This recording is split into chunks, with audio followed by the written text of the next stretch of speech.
பரிசாக வந்தது பெரியோர்கள் சொல்லி வைத்த ஒரு மந்திரம்.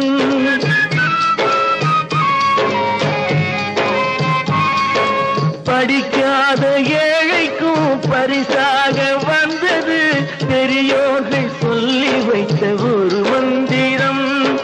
தண்டாயுதம் என்று சொன்னவர்க்கு வாழ்விலே உண்டாகும் சுகமென்ற திருமந்திரம். தண்டாயுதம் என்று சொன்னவர்க்கு வாழ்விலே உண்டாகும் சுகமென்ற திருமந்திரம். கந்தா என்றே வந்தவர்க்கெல்லாம் தந்தாய் கோடி திருமுருகா.